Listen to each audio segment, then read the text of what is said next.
Welcome to Turn a Page, the official comic book club for Nerd Initiative.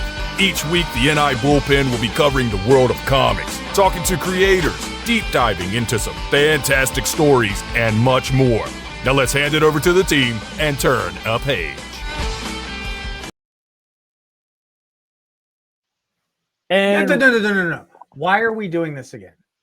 What? Okay, look, just because the King of Comics Kickstarter calls you on us yet again, and then I gotta go home and wear the freaking shirt. It's like Dance Monkey Dance. Like he hasn't even rubbed my lucky rabbit's foot yet, and then here we are. Gotta do. Do you want me to?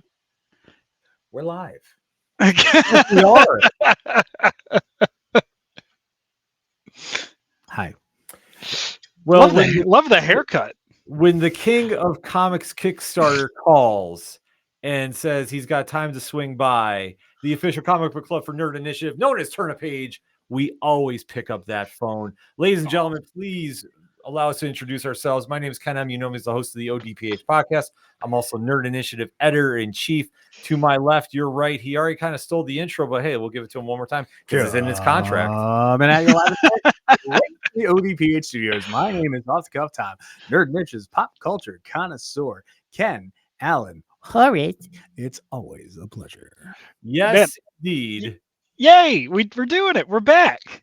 We are back because I'd like I say, I want to say guest, but I mean, we've already established like Allen is another part of the team pretty much. He is here. He has residency. We give him mail. He keeps providing us hit after hit from such books as Pocus Hocus, Misfortune, Grandma Chainsaw, and then, as we alluded to, the Kickstarter sensation, which dropped today and is already making a lot of noise because the most badass bunny has returned to kick some you-know-what, because I can't drop that word just yet here on YouTube. One of the masterminds behind this book, along with Kit Wallace and Dave Lentz and Will Radford.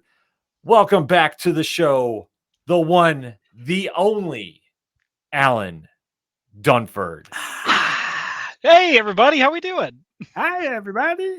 Allen, first and foremost, congratulations on the success of the campaign thus far.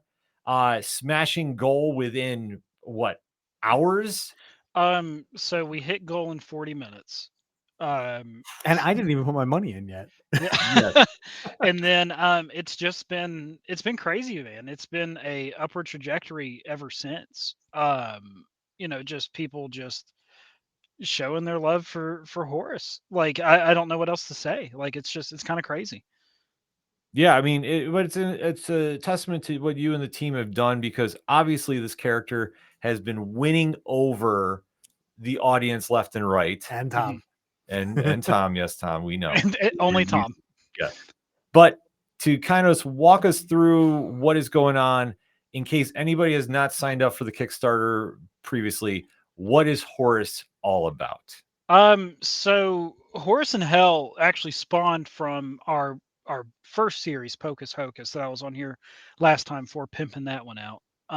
So Pocus Hocus follows the story of a magician who sold his soul to a demon to have actual magical powers.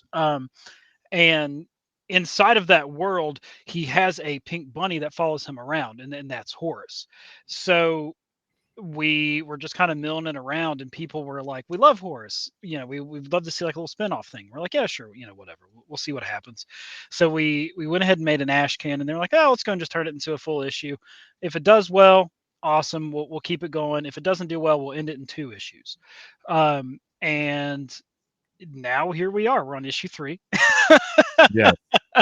And the love for this character has just been unreal, dude. And I think I've told you guys before, it's frustrating because it's one of those characters like we're kind of like, yeah, let's just have fun, let's just be stupid, let's not think too much about it. And then like with Pocus and like Grandma Chainsaw and the other stuff, we sat down and we're like meticulously figuring out, okay, these are our plot points, these are what we're doing, this is what this character is. And then Horus has been our most successful book. Well, it's the one thing about the character, it's just it's so deceptive, right? That it's one that, much in like the same vein, I always kind of refer to as like Jeff the Land Shark with Marvel.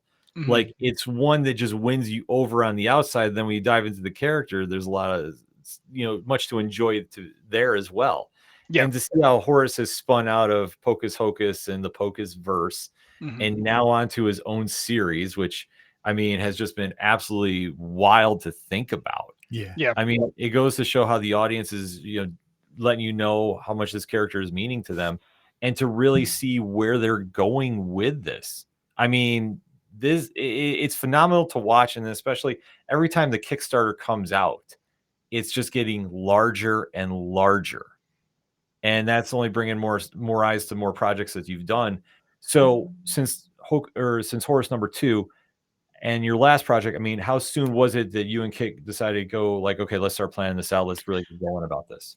Well, first off, Caleb, you are the goat. So I guess we're a little farmhouse in here today. Yes. And no, shout out to Caleb. Caleb's a fantastic writer and a fantastic friend. But no, so with planning out Horus, you have to plan a pretty far ahead of time with Kit, because Kit is a very busy individual and a very in demand individual. So I'm very grateful that he even takes the time to consider doing anything for me, right? And it's one of those things where I'm very grateful to be working with Kit. And he was one of the first, I guess, artist friends that I've made in comics, because he did one of my very first variant covers for Pocus 1.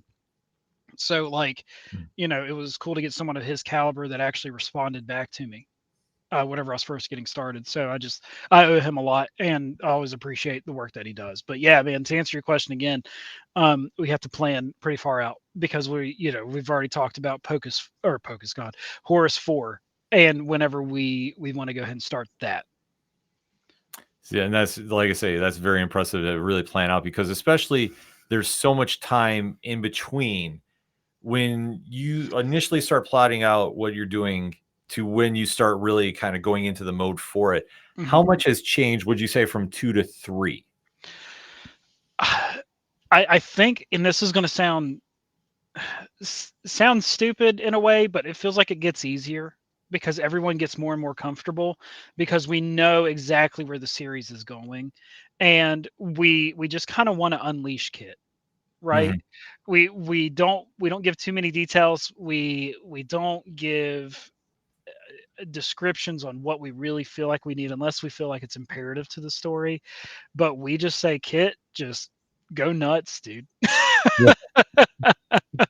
And that's just has to be so, for creators, like, so refreshing to say. Like, I'm trying to find a better word for it, but it really is, because you can sit there and not say you have to put it on autopilot by any stretch of the imagination, but when you have that rapport and you have that confidence and that trust between you as creators to really kind of let loose on it, I think it brings out the best of all parties involved.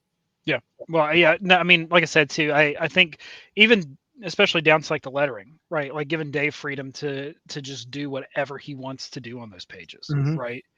Like that. I think that's huge, and it's a mutual respect for everybody. Then. Yeah. No, absolutely. Now, our friends over from the Bada Boom podcast are asking that they got, I got to go check out, the first 2 issues. Why don't you give everybody a quick little, catch up on the first 2? Okay. So, God, what is this story even about? It's about a demon running from hell that calls forth the legions and the armies of hell. So, the story of Horus in Hell, summary for the first 2 issues. It follows Horus, obviously, who was accidentally plucked from hell because Pocus Hocus was trying to do a magic trick, and he opened up a portal to hell in his hat instead. So he plucks Horus, brings him to the world, and Pocus gets drunk one night and shows Horus that he wants to do the trick again. But in his drunken stupor, he accidentally leaves the portal open. So when he does, Horus kills a monster and then is brought into the hat, and is actually brought in by his brother Boris. Yes, very Boris. And then the only way Boris is going to let Horus leave is if he helps him with a mission that he's been tasked to do. Yep. And that's where all the quote unquote wacky hijinks ensue. But it is an absolute riot. It is so fun and yet dark and twisted, but it plays into the whole Pocus verse. And when you think about what you started, I mean, from Pocus 1 to now, like the journey and how much it's really won over the audience. Like even now, sitting here and watching the Kickstarter campaign achieve the success that it has, which everybody watching at home or whenever you catch us on replay, click on that QR code in the corner. That will take you right to the Kickstarter campaign, so you can make sure you order your copies now. But to see where you've gone from then to now, I mean, how would you even describe that journey, like hitting it today? It's surreal, right? Like, it's stressful to think about these things. So anytime we launch a Kickstarter, like I'm like, oh my God, is this enough? Do we have enough descriptions? Like, are we doing this? Are we doing it right? And it's starting to become more and more second nature, and it's cool to like build up trust and a fan base. Like it's weird to say that. And Ken, I think I told you this before, like in one of our many interviews together. But it's strange that my hobby is starting to mean something to some people, right? Yeah. Like the thing that I picked up during COVID to not go crazy during lockdown and stuff, right? And to really explore this creative juncture is now like the people are looking forward to whatever wacky ideas we're going to come up with next. And it's really cool to see that. Yeah. No, I mean, I fully agree with you. I mean, just to even see the journey from issue 1 of Pocus to now, and the spawning of the Pocus verse, and all the characters that have come with it. I mean, it's a testament to putting in the work and making that connection with the audience, which I think in this day and age is so vital. That when you release a book, it's now an anticipated event because you put in the work, you've made those connections, and it's really now just sunk in, you know, like to them that like, hey, this is a book. I don't want to say it's like on the same level like when a Marvel movie comes out, but it is, but on a very smaller scale, you've now made that connection. The audience has built the trust with you that they know when they see a book that you're writing come out, it's an instant, let me go check this out at the very least, if not go purchase copies. And that's a huge shout out to the art team that agrees to do this. You know, Brian Belando and Kit Wallace, and of course Carrie on collars now. Like it's those guys too, and I always want to give them the props. Like Dave, Kit, Brian, Carrie, like they do the heavy lifting, right? Like because they're the ones that have to bring whatever's going on in my brain to life, and they do it beautifully. And I would not be talking to you guys if I didn't have them. And to Caleb's question, what other Pocus spinoffs are coming? We've actually talked about doing a demon spinoff series. Yeah, just kind of giving a little bit more on him, just because he's just a fun character. Like no one's really like clamoring to ask for him, but I think we can make it fun enough to where we could do something with him. I mean, that would be an amazing series too. I'm still holding out hope. Horus versus the Dead Squad. Yeah, I still, yeah, that's definitely still a thing. We got to find the right time for it. Make it a backer bonus. I know, yeah. Just do like a little 8-page story. Yeah, like seriously, make it its own little ash can. Like here, you get this level or a stretch goal. There you go. Yeah, merchandising. Merchandising. But speaking of which, you know, you've already blown the goal out of the water. I mean, you're just inching at $6,000 right now. Yeah, as of right now, this is our biggest campaign, day one. Now, speaking of which, you have a 72-hour promo, the early backer box. Can you tell everybody like this is amazing? Like it's 3 figures, 2 covers, Kit Walls covers, covers A through D of issue 3, a hollow, and the mostly dead, your new book that's coming out, preview. But there's 3 little extras in here. Yeah, I mean, why don't we do this? We could take a pause because I think there's a package you sent over that might be able to explain this a little better to the audience. Somebody play the video. Play.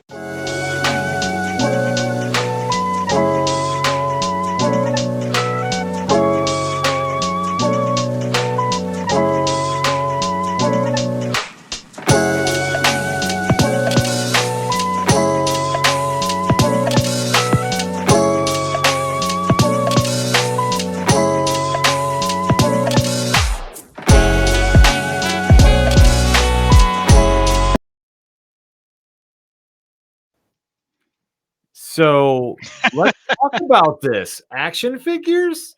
Yeah, so that was something that we talked about for a while, and we didn't know when to strike on these, right? Because do you launch them with a series that no one is like super familiar with, right? Or do you do it at like the last issue that you're going to do in the series, right? Like when the hype's there, do you do it afterward? So it was a lot of back and forth, and we just decided to really like hone in on this. And I talked about it with Mike over at Bad Bug, and he was like, "Man, I think it's fine now. Just do it." So then we reached out, uh, and we had the 3D renders done. And as soon as we saw the 3D renders, that's like, this is it.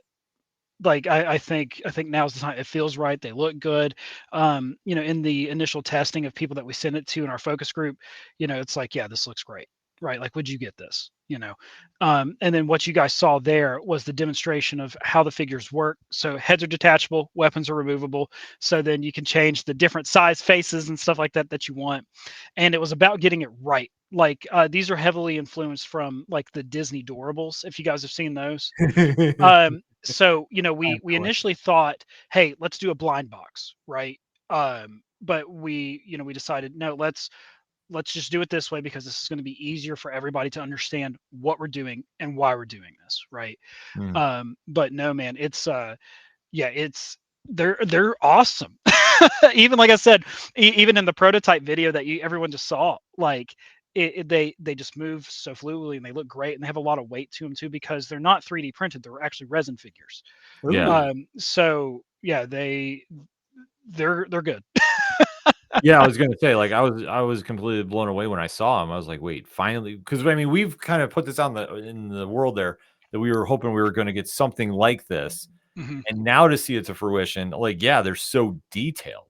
Yeah. Too, and especially doing resin instead of 3, like, it's definitely worth the investment, especially for the collectability of it. Mhm. And it's an item that, yeah, you mean, you're listening to the fans talk about this, and they've said they wanted this for so long, and now we finally have it. I think we need these on Play for Keeps just for a review. Yeah. Well, I mean, Shameless plug.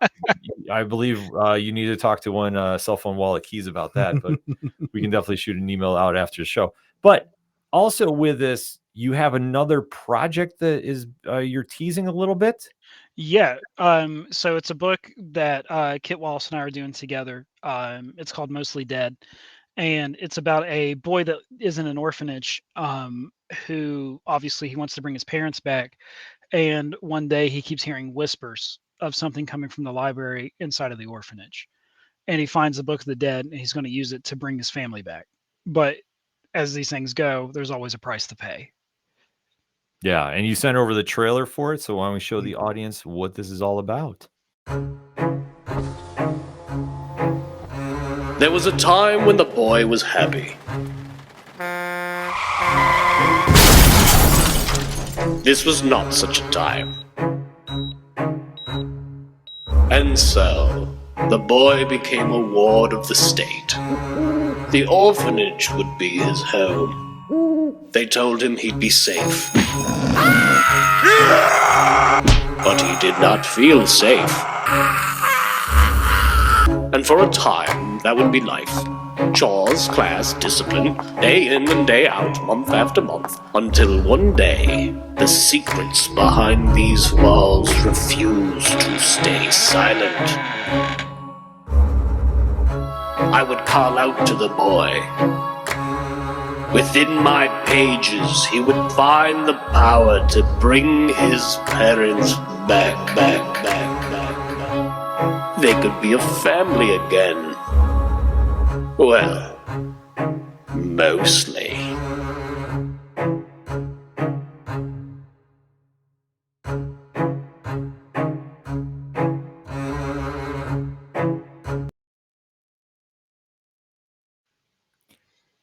Wow. Let's go.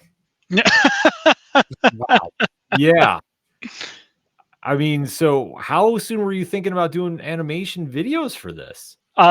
Dude, we've had this done for about a year now. and we just haven't found a good time to do it yet. Especially like I said, from our Kit's so busy, and now this is a co-owned project that he and I are doing together, right?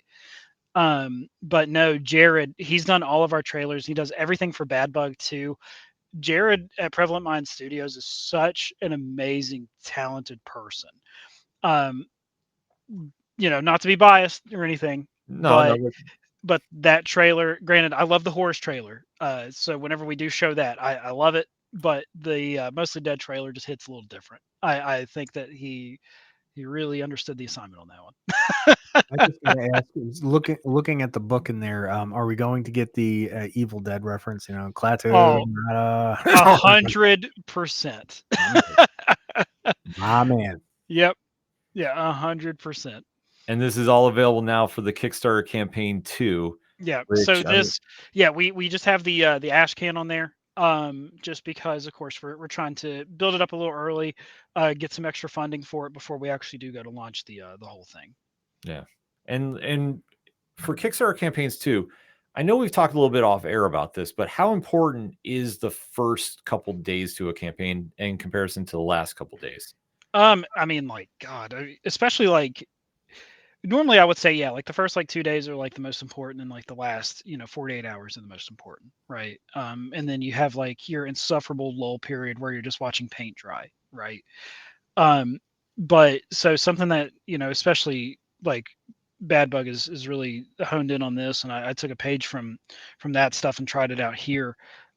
Doing like the early limited stuff really helps drive you up, especially like in the algorithm, right? Because you want to fund as early as possible, right? And doing the 72-hour boxes or the limited stuff, I think that's really what will like set you up for a good launch, and then hopefully set you up for people that are watching your stuff, set you up for a even stronger finish. Yeah, I think that makes perfect sense. Because especially we've seen the growth with Kickstarter campaigns, especially in comics. And to really see, it's a challenge to really win the audience back over. But you and your team have definitely set the example, I think, because every time you drop a campaign, it's always something new, is always something exciting, and it's always something unique that is always released first and foremost. But it all goes back again to hearing the audience and listening to them. And just when you were coming on with this, the action figures, I think, were probably the biggest goal that we can imagine. But was there anything else that you were like trying to throw out there that like maybe we could pull this off, maybe we can't? I don't know, but like, what would you say would have been the biggest gamble? The figures 100% was the gamble, right? Because they are not cheap to make. So like that to me like gave me a pit in my stomach, right? Because you never know how your book's going to do, right? Even though I think Horus is a great property, and people are very receptive to it, and they wear T-shirts of it on a live stream. You know what I mean? Like, hey, you just never know, right? How if it came out at the right time, was there something else that came out that definitely eclipsed it, right? But so we decided, like I said, with the toy thing again, we had a long conversation about those. But even when we launched, I was like, man, I hope we don't just sell one, because I can't just buy one when you do all the processing, right? So you got to commit to it. So it's like, well, here we go. And lo and behold, it's done really well so far. At this point though, what's it feel like having done so many Kickstarters and now seeing that, you've not only hit but exceeded? What's that mean for you as far as, backing it up? Like, are you just going to go, okay, I'm on autopilot for the next 20 days? Yeah, no, I wish. I'm going to stress about it more probably. So it just looking at it, and then now we're in the phases of the stretch goals, right? So we have a holofoil card that we're working on. We are implementing Horus in the Bad Bug tarot card line, so we're going to have a tarot card Horus on there too for one of the stretch goals as well. Okay. So now we're hard could he be? Yeah. So now we're just making sure that we deliver on that part. I'm trying to go through my tarot in my head and trying to figure out what card he could be. whatever your answer is, I don't know if it's right or not because we haven't decided yet, but he will be on there. He'll be that one, and I'll like it. Okay, Yes. perfect. Yeah, there you go. I love it already. Well, I mean, it's just like I say, it's another benefit about listening to the audience and really giving them something different too. And especially now with Horus 3, I think we should definitely play the trailer for the audience to let them get an insight about what's going on. Then we can do a little deep dive about that. Yeah. And now for my next trick. A rabbit from a hat.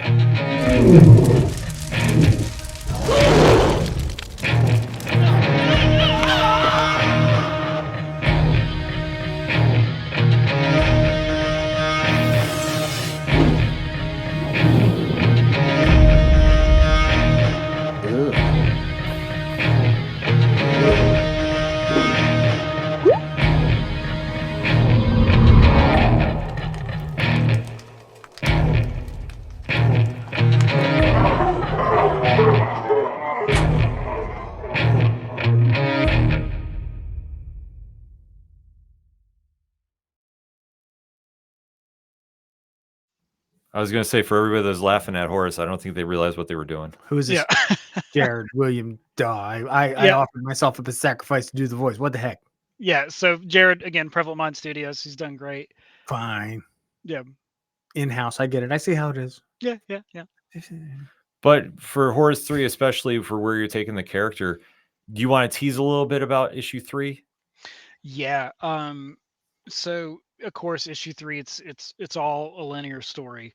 But you see it in the preview pages. We have 4 preview pages up on the campaign. There is they have to go through a underground city in hell, and they're trying to find the Leviathan layer, right? Because the Leviathan layer is the thing that is housing the instrument that we need to go ahead and take back, right? And we're going to run into another companion that may or may not be a blue bunny, that may or may not already know Horus and Boris. This I like. Yeah. So I think people are really going to like this character. I mean, definitely intriguing to say the least. And now, I mean, you've covered a few different genres as of late with your writing. Mhm. I mean, obviously we know about Horus, Misfortune, which is out on Global Comics as well, Grandma Chainsaw, what, and countless others too. The Herald. I mean, you put in a lot of work. What has been your favorite genre to work on as of late? Comedy horror, I think. I've just been having so much fun with it. So like Final Girl Next Door, that's with Bad Bug. That one has been a blast to do. Oh, hey, Lava Drake. And I saw your comment about cleaning up the room behind me, and it was clean, and then Christmas ended. And then now, we just threw all the decorations down here, so I have to still go through them. So mind your business. I was gonna say you're too hard at work. I know. God, yeah. I got my piss jugs down here. I can't even go to the bathroom. Yeah. all the dedication for us. Yeah. I'm kidding. Craft, man. Yeah. But I don't even remember what the question was now. I got distracted by it. About your favorite genre that you've been working on. Yeah. Comedy horror. Yeah. It's just been because, movies like The Evil Dead, right? Things like that. Growing up watching that. It's so much fun just to be able to have like your dark sense of humor and then implement it with just violence and just be able to try to tell it just a fun, crazy story on top of it, because that's when we get to really like have your imagination kind of go wild, right? And Horus, it's a lot of different things, but there are horror elements in it too, and we get to have dark humor in it, right? Especially the banter between Horus and his brother Boris, right? Because you could tell they just can't stand each other, and they're very bland with each other. So yeah, I think doing stuff like that has just been so much fun because it's let me like really stretch my creative wings, so to speak. And yeah, we hit over 6 cages now. So all right, let's go. Yay! Man, I thought I was going to be the guy that was going to do that. You know, Okay. Tom's here. Okay. He's buying as we're on live, folks. That's how much we're supporting the brand. Yeah, buy online. Yeah, no, that's crazy. Thank you, everybody. Yeah, this is nuts. So after Horus, what's next? Well, like what whether it's the next Horus story or the next book, what is lined up for Dunford and the team? Okay, so we're still working on Beneath the Lighthouse. We're trying to find that one's ready to go. We're looking for a good time to launch that in between everything. Of course, Pocus 7 is down the pipe too. But Horus 4 is one that we're in heavy development on, just because Horus 4 is going to close out this chapter, right? And that's when we're going to get our Horus in Hell Trade Volume 1. So we're really excited to see what we come up with that. And then if everything goes well after Horus in Hell 4 ends, we're going to start the next series, which will be Horus in Heaven. Which I think that one's just going to be wild with the stuff that we've talked about doing with that. So yeah, I mean, and then the other stuff that we have coming up too, like working on Death Knell with Bad Bug and Final Girl 2. The illustrations already been started with that. Kit's drawing that book as well, and then of course Mostly Dead. It feels like there's just, like, when I think about it, I'm like, oh, I don't think we're really doing a lot. And then like when I stop and think about it, I'm like, oh my god, there's so much. Yeah. What I have coming up. How am I even going to do this? Herald 2's been finished for a while. So we're figuring out when to launch that now too. So it's a lot. It's good problems to have, though. Yeah. Yeah. And then there's another chapter of Misfortune coming out too. I was just gonna say, I was meaning to ask you about that, because obviously that came out right around the holiday time. Yeah. And that was your first real kind of dip into, I would say, superhero comics with that one. Yeah. This one's very superhero leaning. And luckily the production company that reached out to me for it, they listen to what I have to say, because we really blended occult stuff with it. So it's not a traditional superhero or traditional anti-villain. Yeah.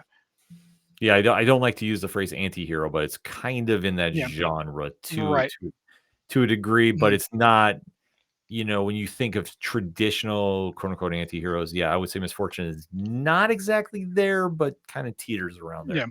There's elements.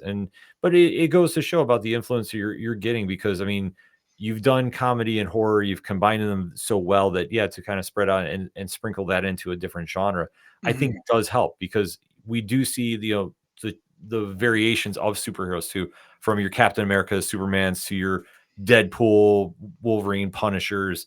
It's kind of like, one end of the spectrum or not. And then you have like Misfortune, which kind of leans depending on where the situation takes them. Yep. So I think when that kind of plays out, I think that really works well for the audience too. Ken, I need you to do me a huge favor. Okay. I need you to check your cell phone and then show it over to Tom, please, if you could. We're doing things. Live, folks. Oh boy. All right, Tom, do not scream in my ear here. We just got the tarot card. The tarot card just came out. It's okay. Yeah. I was gonna say I will respect it and not hold it up on camera. Yeah. It's sick, isn't it? The tarot card. Not to tease the audience anymore, but that's why we keep emphasizing, click on the QR code. Yeah. Sign up for the campaign. Because the tarot card, if you are into that, it's definitely that'll do. Be worth the time alone. Like, can we just say that is something? Let me take a couple questions from the chat. Chat is lighting up right now. Love seeing this. All right. So Jay Burns is asking, when are we getting figures of the team? I need them to sit on my desk. Oh God, you don't want that. I'll just silently judge you all day. I want Boris. I mean, in Russia, you don't get figure gets you. So then let's see. Lava Drake is chiming in about plus the live action Pocus miniseries Netflix just purchased for you to 25 million. Oh yeah, that'd be great. Yeah, especially with how, like, Jared, the way he animates trailers, like whenever we watch that happen, it's like, man, I would love to see this come to life in some way, right? Now, I was saying to Ken before we got on, there's something about Hocus that really reminds me of an old video game my wife and I played about a decade ago on PlayStation 3 called Death Spank. And it's just that big. Yes, exactly. Okay. All right. Yeah, man. Whatever. Exactly. You're picking up on it just because I said the name, because it's that, hey, Yeah, I'm yeah. here, it's camp, it's horror, it's all Mhm. together. And honest to goodness, if I mean, I know the company's not doing anything, but if you could develop a dungeon crawler style game with Horus. So what I wanted to do with Horus was we talked about it before. I want to do like a classic Castlevania side scroller. Okay, I could Yeah. see that. That's what I really wanted to do with Horus. Okay. Yeah, and it's just him going through hell. So All like I just thought it'd be kind of cool to do something like that. I know. I'm just seeing one little Horus and a big, huge Metroidvania screen. Yeah. So that's a big problem. And then you have to flip the capsule upside down. No. Yep. All right. These are references Ken does not get. No, but I respect it though. My gaming is in the neighborhood. It's not fully in the ballpark. Mm-hmm.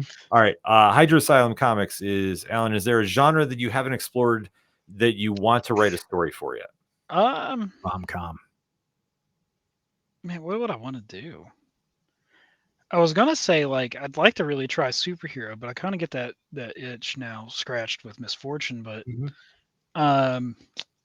I don't know. I think maybe writing just a traditional action style, right? Like my dream would be to one day like be able to write a Batman issue. I think that'd be sick. But I think just doing like a fun, just straight up true action comic, just to kind of see what it'd be like, right? Hmm. Yeah, just like someone would have to definitely like, rein me in a little bit probably, but I mean, I get it. With the way comic books are nowadays, man, it takes all types. So you Yeah. might just look out. I mean, here you go. Hey, BC, the freak. Yeah. I mean, Alan could do freak easily. I mean, there's a lot of possibilities you could do, especially there is one thing on this campaign that caught my eye. It's fun to unalive people crossover covers. Yeah. So that being said, you want to speak a little bit about that, and does that mean we're going to have Horus crossing over to other books? No, so this was so I reached out by Anthony Stokes, who wanted to do a crossover cover or a connecting cover where we just have, once you put them together, then that way you can just have like this nice beautiful picture together. And it was just kind of a cool way to just share the love in the indie comic scene, right? Like, because he has his campaign running, I have mine, and it's just kind of just like a cool thing to do together. No, that's cool. I mean, You got the chocolate and the peanut butter. Well, it's a matter of combining, the community over competition, which I think is always key. Yeah, 100%. Yeah, well, I want everyone to succeed together, Yeah, and I think that definitely works in that sense. Because I was going to say, if you were planning on that, who would you have Horus cross over with if you could write the perfect scenario? Because I have one in mind. Do we need to break it down by like genre so we can kind of narrow it? Well, who's yours? All right, well, super chat. If you want to see Horus cross over with somebody, I want to see your picks in the chat here too. Mine is simple: Lobo. Dude, that'd be so good. Lobo and Horus just running around doing, Lobo and Horus things. Yeah, that'd be great. God, now it makes me think of like Horus and like the banter that he could have with Ghost Rider. Stuff like that. Or hell, even Deadpool. The Pedestrian. Ooh. That's good. That'd be a real good one. Like the dichotomy that you'd have right there. Yeah, that would be out of Mike killed it. Mike has the answer. Oh, Hellboy? Yes. Yep. Yeah, I mean, we have a Hellboy inspired homage cover. Like, yes, I don't know, it was right there. Yes, I was gonna say, and even for the covers too, you have a great selection for this go around too. Like I say, no matter where you go to pick up your copy here, like there is just something for everybody here. And I think it really covers all the bases as well. Luckily, I'm getting all of them. I'm getting every one of them. Yeah. So that's the thing. Like, we always try to be selective and be creative with our cover artists, because especially with the variant cover, we want to give variety, right? And and I'm always so thankful for all the people that reach out to us who want to work with us, and it's great just to see that, especially this love for this little pink bunny. Yeah, I was gonna say he's definitely winning everybody over left and right, no matter where you see him. So that being said, Alan, I mean, you teased a little bit about what you have coming up for the rest of the year. Any final thoughts if you have to fully convince somebody at home why they haven't clicked on that QR code yet, why when they watch this on replay they're going to want to check it in the liner notes and go hit this as soon as they hear this episode? Because Tom is a very harsh judge of character, and if he's willing to wear a T-shirt with a pink bunny on it, you have to know the book's good. Dude, I freaking I love the book. I just love it. Okay, so I have worn this down to the local veteran drinking hole, and the side eyes I almost got I almost and the side eyes that I get make it all the worthwhile. Yeah. If you only knew this book and you only knew this series, it's perfect. No, I mean, for real, if you guys are a fan of, just wild, crazy, hellacious stories with a Saturday morning cartoon twist on it, I would just ask you to check it out and just give it a chance. I think that there's going to be something in this book series for everybody. And this is the one series that we have, and it's been so meaningful. And this might sound like, I don't know, it might sound stupid or sentimental or whatever, but it's crazy because every time we have a Horus campaign end, after we ship the books out, I always get a message from a couple different parents that say they read this book to their kids or their kids love it. Like, it's amazing. It makes me like, you know what I mean? Okay. But like, we're writing this stuff. We're like, man, this is pretty violent. And then they're like, hey, my kid loves this book so much. We thought it was so funny. And I'm like, all right.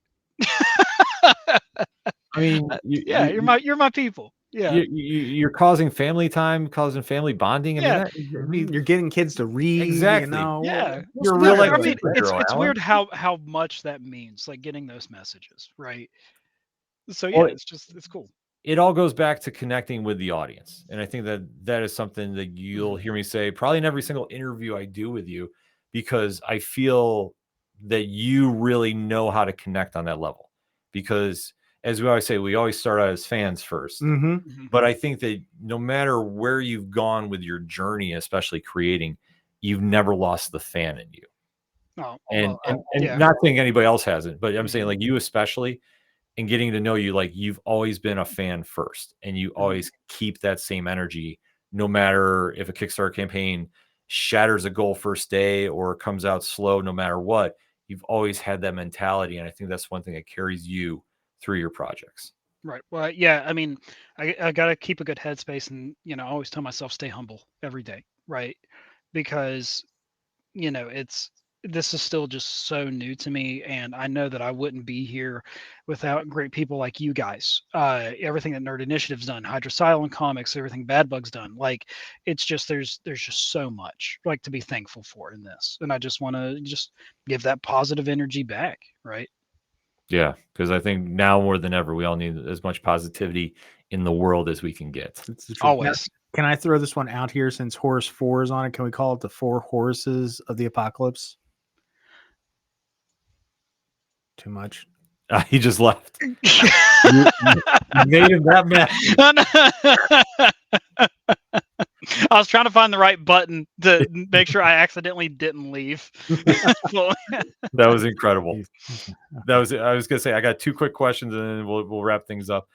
Jay Burns, when is Ivan getting his own series, Alan? No one wants that. All right, next question. Silent Comics. Speaking of bunnies on a shirt, any chance of another run of the original Horus shirts? Yeah. So we're actually, oh gosh, you know what's more or just as expensive as figures? T-shirts. Good quality T-shirts. Yes. And like everything we do, we want to make sure that we have excellent quality. And whenever it comes to excellent quality, we have to order in bulk. But yes, to answer your question, the original Horus shirts actually came out issue 2 of Pocus Hocus. Yeah, and it's Horus sitting on top of an eyeball. Yep. And Kit drew that, and it was great. We used it, and I think we launched it maybe for the first Horus again. But yeah, we'll definitely we'll probably bring it back for issue 4. So because we want issue 4 to be a big thing, you know what I mean? Like it's a celebration of everything that the team's done, because it's going to be the first trade for Horus 2. So we just want it to be, I don't know, something special. So yeah. And I think you're completely on the path for it, because wherever you're watching or wherever you're going to hear this episode at, Allen and his team really, really put in 110% of what they have into every single book they do. And it is not just a shilling statement, I guess, if you will. It is really based on picking up their books, getting the quality through the creativity, through the production, through the incentives. It's really a worthwhile investment to support him in what he is doing.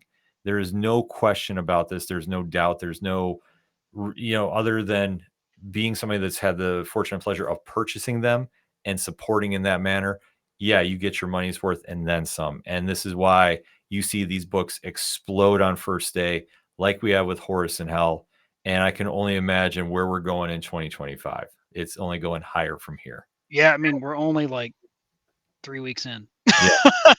Well, I was going to say, if you think where you're at right now, just imagine we're going to be talking in December. Yep. Yeah, I can't wait, man. There's a lot of crazy stuff coming up. Probably. He has resonance. Yeah, probably. He's got tenure at this point. God. I think for the intro, we're just going to have to just have you in a square in the corner. Yeah, that's fine. Yeah, know, that's fine. I'll just do that. That's cool. We'll replace the turn of page logo. We'll just put your picture up there. Yeah, So like give him like a little Max Headroom thing. You know? Yeah. Yeah, just have me just. Yeah, that's all it is. We're gonna make that happen. We're gonna screen grab that tonight. Yeah. Allen. No, guys, I appreciate you. The pleasure is always on mine. And I always say this for anyone watching. Ken, Tom, you guys are more than welcoming, and just you guys have always just been so fantastic, and the whole Nerd Initiative crew. I have nothing but incredible things to say. They are as genuine on screen as they are off screen. Thank you. I appreciate the kind words, man. As always. So that being said, we're just gonna put it out here. That QR code is up for a little bit longer. It is in the liner notes of this episode. So wherever you're going to get it on podcast form via ODPH or Nerd Initiative YouTube, make sure to click on it. Make sure to support it. Make sure to share it. Let Allen know that you are supporting this, and let the world know, because we want more people buying Horus in Hell #3. And don't forget the 72-hour exclusive. All right. Yes. 2 days left, folks. All right. Because I promise you, I will get messages saying, "Hey, can I still get this?" And I'm like, "No, we had to put a limit on it because there's a lot that comes in that thing." There is. So we're gonna make sure we make an emphasis of it. We'll have to talk. Jay Burns backing now. All right. Yep, backing now. Like I said, there's a few chats in here, or a few comments in there saying they're backing. So be like the cool kids. Back this project. Allen, is always a pleasure, and we can't wait to have you back on later. Yeah, I'll see you guys in a month. All right. That being said, on behalf of Tom and myself, we'll end it like we always do here on Turn a Page. When you're at the comic shops and you have a great issue in your hand that you picked up off Kickstarter, known as Horus in Hell #3, and you see somebody struggling to find something, hand yours off to them. Tell them turn a page. We'll see you next time. I'm out.